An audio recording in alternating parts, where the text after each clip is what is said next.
Hi everyone, কেমন আছো সকলে?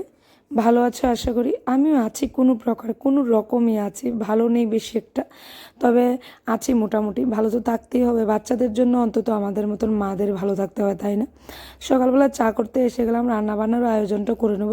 একদিকে চাটা খেয়ে নেবো, চাটা করে নেবো, আরেক দিক দিয়ে রান্নাবান্নার আয়োজনটা করে নেবো। ইদানিং আমি ইউটিউবে খুব রেগুলার হতে পারছি না, অনেক গ্যাপ দিয়ে দিয়ে আমি তোমাদের সাথে ব্লগ শেয়ার করছি। বিভিন্ন কারণবশত বিভিন্ন কারণে আমি সত্যি অ্যাক্টিভ হতে পারছি না, তবে ট্রাই চালাচ্ছি যাতে অ্যাক্টিভ হতে পারি। আমারও ইচ্ছে করে তোমাদের সাথে সম্পূর্ণ আমার সারাদিনের কিছু ছোট ছোট ক্লিপস, কিছু মুহূর্ত আমি তোমাদের সাথে শেয়ার করি। তো শেয়ার করতে ভালো লাগে।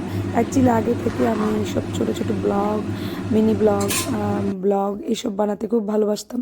তো সেটাই এখন আমি, মানে আমার একটা কি বলতে পারো, শখের জিনিসও বলতে পারো। আছে না, সারাদিন কাজকর্ম করার পর একটা রিল্যাক্সেশনের ব্যাপার, তো আমি এই কাজটা করলে ইন্টারেস্ট পাই আর একটা মানসিক শান্তি পাই, তো এটাই করি। তবে হ্যাঁ, ইদানিং আমি একদম সময় দিতে পারছি না, অনেকটা গ্যাপ যাচ্ছে। আসলে মেয়ের পড়া, ছেলের পড়াশোনা নিয়ে একটু ব্যস্ত থাকি। আসলে ওরা তো আস্তে আস্তে বড় ক্লাসে উঠছে, তো ছেলেরটা না, মেয়ের কথা বলছে, তো ওকে একটু গাইড করতে হচ্ছে। তাই না, দেখবে বাচ্চা কাচ্চাদের পড়াশোনা থাকলে মাদের সবচেয়ে আগে জ্বালা যন্ত্রণাটা শুরু হয়ে যায়। বাবাদের তো থাকেই না, কারণ ওরা তো, ওদেরকে তো ঘরে থাকতে হয় না, সারাক্ষণ বাইরে বাইরেই কাটিয়ে দেয়। আর যেই টাইমটাই ওরা বাড়িতে থাকে ততক্ষণ বাচ্চা কাচ্চাদের সাথে একটু আনন্দ ফুর্তি, খেলাধুলা এরকমই চলতে থাকে। বাচ্চারা বাবা মানে একটু আবদার, বাচ্চাদের বাবা মানে একটু খেলাধুলা, তাই না? আর মা মানে একটু শাসন, একটু শৃঙ্খলাবদ্ধ করে রাখা, এই চলে। তো যা হোক, আমাকে তো, আমার মতন যারা যারা মা আছে সবারই এই দায়িত্বটা পালন করো, আমি জানি। তো রান্নাঘরে আজকে করছিলাম ঢ্যাঁড়স আলু ভাজা। আর ঢ্যাঁড়স আলু ভাজা করতে আমি আগে ঢ্যাঁড়স আলাদা ভেজে নিই, আলুটাকেও আলাদা ভেজে নিই। তো নয়তো, আর ঢ্যাঁড়সটাকে দেখতেই পাচ্ছ একটু লম্বা লম্বা করে চোকো চোকো করে কেটেছি, কারণ এত বেশি ছোটো ছোটো করে কাটলে না একদম গলে যায়, আর ঢ্যাঁড়সের ভেতর থেকে দানাটা বেরিয়ে যায়। এটা ছিল পুজোর প্রসাদম, তুলসী পাতাটা দেখে বুঝতেই পারছো আশা করি। একটু প্রসাদ নিয়ে নেবো, কলা দিয়ে, চিড়ে দিয়ে, দই দিয়ে প্রভুকে দিয়ে ভোগ দিয়েছিলাম। সো আমি এই প্রসাদটা নিয়ে নেবো, এটা খেলে আর আশা করি কিছুই লাগবে না।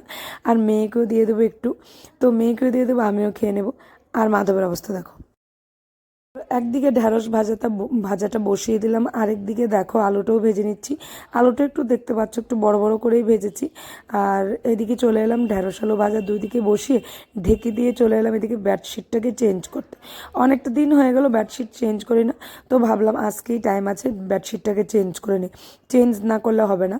আর বলো তো, কি কাজ যত যত জমিয়ে রাখি ততই থাকে। তো বাচ্চাদেরকে স্কুলে পাঠানোর পর আমি অনেকটা টাইম পাই।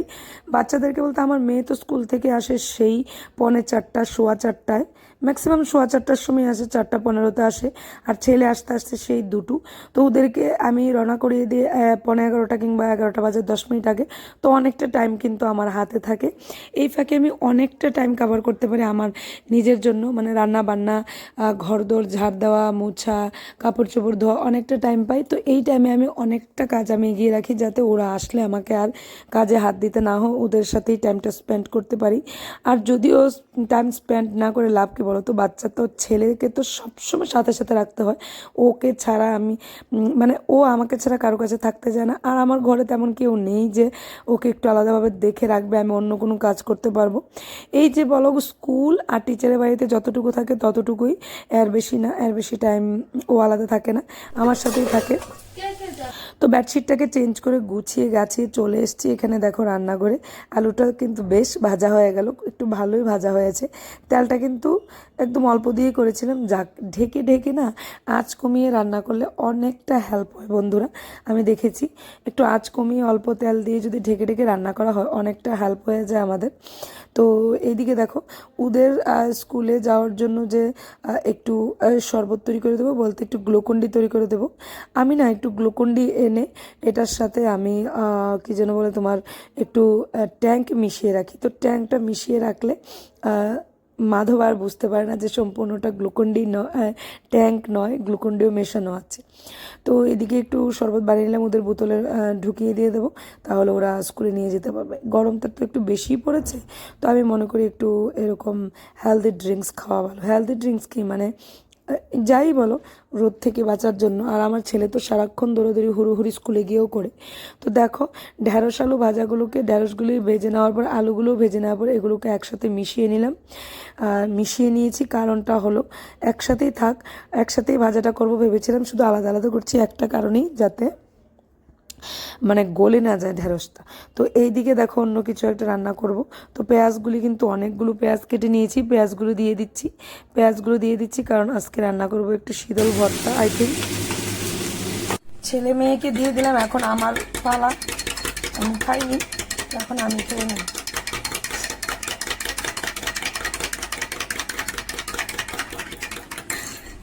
রেডি করে নিয়েছি, খেয়ে নেই।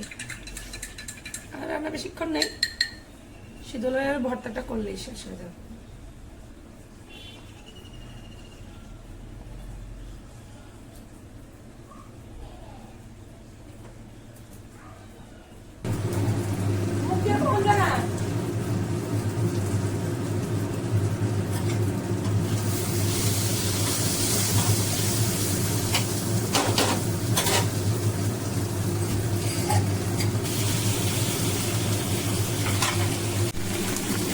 এই দেখো অলরেডি শীতল কিন্তু দেওয়া হয়ে গেছে।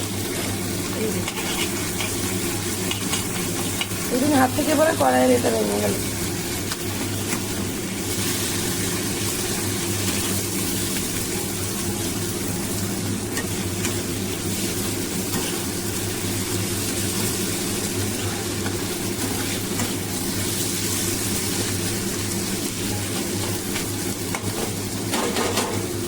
আগে থেকে লবণ হলুদ দেওয়া আছে, এজন্য আর দিচ্ছি না।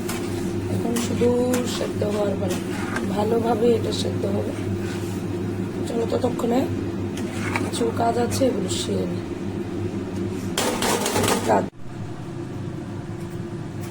এইদিকে দেখো এটা সেদ্ধ হতে হতে আমি অন্যদিকে এদিকে আমার কাজকর্ম সেরে নিচ্ছি, কারণ অনেকগুলো বোতল ছিল খালি, এগুলোকে ভর্তি করে ফ্রিজে ঢুকিয়ে নেব। কারণ ফ্রিজের জল ছাড়া আমার হাজব্যান্ড খেতে যায় না। আমি কিন্তু ফ্রিজের জল খাই না, আমার ঘরে সবাই ফ্রিজের জল খায় বলতে আমার হাজব্যান্ড, আমার শাশুড়ি খায়, কিন্তু আমি, আমার ছেলে, আমার মেয়ে, আমরা ফ্রিজের জল খাই না। তো একটু মবিং বাকি ছিল, ঘরদোরগুলো না রান্নাবান্না করার পর ঘরদোর যদি পরিষ্কার না থাকে তাহলে কেমনটা লাগে বলো তো। সকালবেলা যদি একবার ঝাড় দিয়ে মবিং করি, তারপর আমার একটা খুঁতখুঁতে অভ্যাস যে স্নানের, বলতে তো স্নান তো সেই সকালেই করি, মানে রান্নাবান্না করার পর রান্নাঘর যেমন পরিষ্কার করে নেব, তেমনটাই প্রত্যেকটা ঘরই পরিষ্কার করে নেব, যাতে দুপুরবেলা ঘুম থেকে ওঠার পর আমাকে আর ঝাড় দিতে না হয়। সামান্য একটু ঠাকুরের জায়গাটাকে মুছে একটু মবিং করে বাস সন্ধে পুজোটা দিয়ে নিলে হবে। এইদিকে দেখো তোমাদের সাথে কথা বলতে বলতে আমার শীতল ভর্তাও রেডি।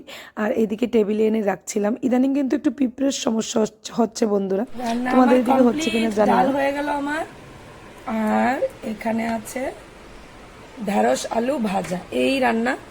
আর শীতলের চাটনি তো তোমাদের সাথে শেয়ারই করলাম, শীতল ভর্তাটা। তো এইগুলোই আজকে রান্না বান্না আমার। ছেলে মেয়ের তো প্রিয় খাবার এটা আমার। এগুলো নিয়ে বসেছি আমি, দেখি কোনগুলো পড়ি। চেঞ্জ করবো, অনেকদিন হয়ে গেছে, এগুলো চেঞ্জ করে নেব। তো দেখি কোনগুলো পড়ি। হাই। তো সারাদিনই ক্রিম টিম দেওয়ার টাইম পাইনি, এখন একটু টাইম পেয়েছি, দিইনি। তো হ্যাঁ, বলছিলাম যে পিঁপড়ের সমস্যাটা কি বলতো, যখন দেখি বৃষ্টি হচ্ছে না, প্রচণ্ড গরম পড়ছে, তখন না পিঁপড়েটা আসে আবার আমার ঘরে। তো পিঁপড়ে বলতে সবার ঘরেই মনে হয় আসে এখন। ইদানিং পিঁপড়ের সমস্যা হচ্ছে, কোনো জিনিস রান্না করে রাখার পর পিঁপড়ে চলে আসছে। এজন্য আমি কি করি, একটা থালার মধ্যে জল দিয়ে তারপর খাবারটা রেখে ঢেকে রাখি। তোমরা একটু কমেন্টস বক্সে জানাবে তো যে এরকম সমস্যা তোমরা সম্মুখীন হচ্ছ কিনা, আর এটা থেকে কিভাবে তোমরা রক্ষা পাচ্ছ। মানে আমার তো একদম মানে ভালো লাগে না। আর দেখবে খাবার দাবারে যদি পিঁপড়ে ওঠে তাহলে কিন্তু খাওয়া দাওয়ার রুচিটাই চলে যায়, তাই না? আর এদিকে আমি শাখাপলাগুলো চেঞ্জ করে পরতে ভালোবাসি, তো এগুলো একটু চেঞ্জ করে নিচ্ছি দেখো। আর চুড়ি পরে নিচ্ছি। তো মিলিয়ে পরি, আমার কাছে শাখা টাকা কয়েক জোড়া আছে। তো ভাবি যে মাঝে মধ্যে আমি চেঞ্জ করে পরি, আর চেঞ্জ করে পরতে আমার না দারুণ লাগে, বিশ্বাস করো, আমি খুব ভালোবাসি। আমার একটু চেঞ্জ করে পড়তে ভালো লাগে, পরে নিলাম। কাজকর্ম শেষ, আর যা বলছিলাম ওই যে শাখা পলাটাও পরে নিয়েছি। এখন শুধু খাওয়া দাওয়ার টাইম, এখন বেজে গেছে 1টা। তো খেয়ে নেবো। আর রান্না তো কি করেছি শেয়ার করলাম, সিম্পল রান্না। তো খেয়ে নেবো, কারণ প্রচণ্ড খিদে পেয়ে গেছে। আর খেয়ে কি করব, এখন একটু ন্যাপ নেব। আর যদি ব্লগটা তোমাদের কাছে ভালো লেগে থাকে তাহলে প্লিজ লাইক করবে, কমেন্টস করবে আর একটু শেয়ার করে দিও। তো ততক্ষণ পর্যন্ত till then bye bye, tata.